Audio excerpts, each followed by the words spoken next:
avant-hier, je présidais une cérémonie pour la remise de laboratoires embarqués pour la police scientifique et technique tunisienne, pour un montant d'à peu près 900 000 €.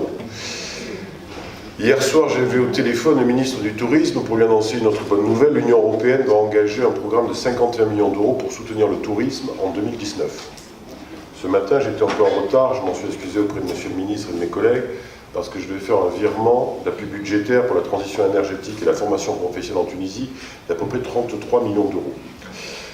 Et nous voici là pour ce jumelage, 800 000 € financés, portés, soutenus par l'Union européenne, par l'Europe, par les Européens. C'est presque Noël, devrais-je dire, avant l'heure, et c'est tant mieux. Plus sérieusement, je crois qu'il faut des moyens. Il faut des moyens considérables pour soutenir, pour encourager, pour porter l'espoir que représente aujourd'hui la Tunisie en Méditerranée et bien au-delà. Je crois qu'il faut des moyens aussi pour soutenir la volonté politique qu'il faut.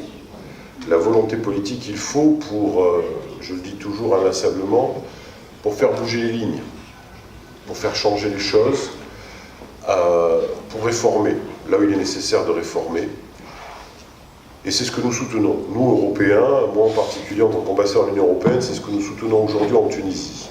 Ce jumelage procède exactement comme ça a été très bien dit par les prédécesseurs, par les deux présidents. Ce jumelage est fondamental. Parce que l'AICA, bien évidemment, parce que la Tunisie est un rare espace de liberté d'expression et de liberté d'opinion. Un espace trop rare dans la région. Et le fait que la Tunisie ait pu encore récemment accueillir, grâce à l'Europe aussi, encore une fois, les premières assises internationales du journalisme, à la Cité de la Culture, il y a 2-3 semaines, cela le démontre avec force. Avoir plus de 500 journalistes du monde entier qui viennent ici se réunir pour parler des défis qu'ils affrontent tous les jours dans leur métier, au quotidien, ou lorsqu'ils sont envoyés spéciaux sur d'autres théâtres, la professionnalisation, leur indépendance, le sérieux de leur métier, tout ça c'est possible en Tunisie. Et on aimerait que ce soit possible aussi ailleurs, bien évidemment, dans la région.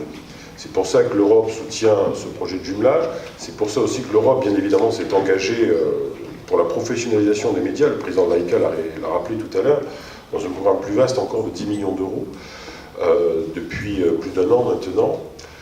Ce jumelage, nous sommes très confiants, parce que, pour 2 raisons, je crois. Parce que la première, c'est que les partenaires qui vont le porter au premier chef, le Conseil supérieur de l'audiovisuel belge, l'Institut national de l'audiovisuel français, ce sont 2 garants de sérieux, d'engagement, de partage de valeurs, je crois aussi.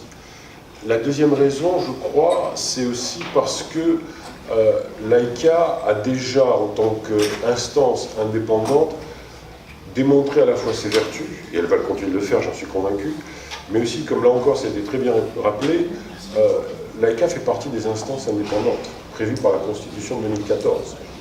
Pour nous, Union européenne, c'est la première fois que nous nous engageons sur cette formule de soutien d'un jumelage pour une instance indépendante. Je forme le vœu aujourd'hui, très sincèrement, très sérieusement surtout, de le faire avec les autres instances indépendantes qui sont au moins aussi importantes que l'AICA. Je pense en particulier